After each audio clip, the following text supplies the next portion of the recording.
Hey tech heads, Vina here. Today I want to revisit the Volvo EX30. We talked about this car a little bit less than a year ago when it wasn't even on the market yet. And now that the EX30 has been out for a little while, it's time to look at user experiences and complaints. We're going to talk about owner-reported issues, ranging from persistent connectivity problems to quirky charging behaviors. So let's look at everything from small daily nuisances to critical malfunctions. Okay, first up, owners of the Volvo EX30 often report frustrating inconsistencies with their infotainment system.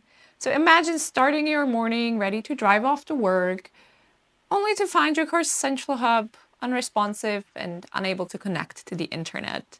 It's definitely frustrating, and this doesn't just impact access to navigation and media, but also updates and system functionality. So, no fun.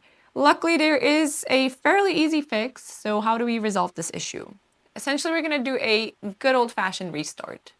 Now, the car needs to be at a standstill with the parking brake applied for you to do this. But what you will do is simultaneously press and hold the minus button on the left and the down arrow on the right of the steering wheel. So you have a button on each side, and you hold these down. Hold them down for approximately 15 seconds until the display turns off and then restarts showing the Volvo logo. So yes, it's a pretty easy fix, but of course that is no excuse for why it's needed in the first place. This frequent need for system resets seems to be a critical area for improvement. Luckily, Volvo is recognizing these problems and they have committed to deploying updates, hoping to stabilize the system's performance. So fingers crossed on that. But what about you? Have you encountered any connectivity problems with your EX30? Please let me know in the comments. A significant point of contention is the car's charging system, which unpredictably reverts to the lowest current, which is just 6 amp. Now, this issue becomes particularly problematic for owners who are trying to take advantage of off-peak electricity rates, as the expected full charge seldom actually materializes by morning. So is there a solution? The EX30 community has identified temporary workarounds, such as setting the charging limit to 32 amps, which is the maximum, in the infotainment and connecting the charging cable straight away.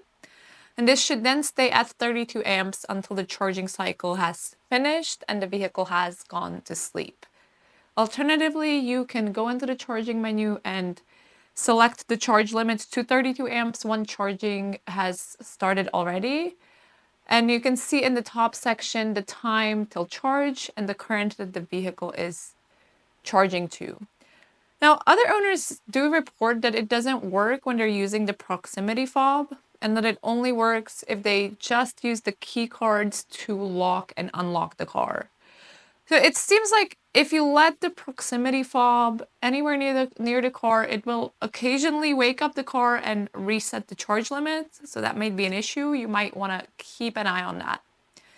Of course, everything that I mentioned are just temporary fixes. A more permanent solution from Volvo would, of course, be greatly appreciated. Now, this bug should be fixed by the new 1.3 software version, so let's hope that works out. Were you also surprised that the EX30 is having problems with such basic functions? Once again, I have to ask, did any EV drivers test this car before launch? Now, some users report problems with opening the car by touching the handle. In the Volvo EX30, you can select proximity unlocking and locking in the infotainment system, which is where the car unlocks if you approach the car with the key in your pocket, or locks if you walk further away. Now, I think this can be very handy. Maybe not so much if you are at home, for example, and you're moving around near your parked car with the keys in your pocket. Then it would just lock, unlock, back and forth all the time. Or say if you walk a little further away from your car, the charger or something, this, I suppose, could get annoying. Now, for this reason, a lot of people do turn on the touch function on the door handle. And this is where you approach the car with the key in your pocket, and the car will only unlock once you touch your fingers to the inside of the handle. Now, a lot of users are actually confused by the fact that the unlock sensor is on the inside of the handle and then the lock sensor is in the small dip on the outside of the door handle. Personally, I had the exact same thing in my Volkswagen e-Golf, so it seems perfectly intuitive to me, but please let me know your thoughts in the comments. Do you prefer the proximity or the touch door handles? Let me know what you think. Another problem reported by Volvo EX30 owners is the automatic boot lid opening, which only opens the boot lid halfway. Now, fortunately, there is a simple solution to this problem. You just hold down the trunk release button for an extended amount of time and then set the maximum opening height that the car will remember. What do you think? Is this a problem or is it just a bad factory or dealer setting? And how is it in your car? A lot of owners also report both unpleasant DAB and FM radio reception failures. And also it's strange fading, which happens while braking, for example, which is really strange. And I don't think I've ever encountered it myself. I actually don't understand how problems like this have made it into a production car. Has that happened to you before, where you're driving along listening to the radio and then you have to brake and it fades out or something? I think it's kind of strange. I don't have that experience. If you do, and if you have it either in the EX30 or any other car, I'd love to hear from you. Now get this, even the physical placement of logos and the operation of media controls can be frustrating for some owners. For instance, the Harman Kardon logo creates these distracting reflections on the windshield, which is a clear oversight in design and really makes you wonder if anyone actually tested the EX30 in the terrain.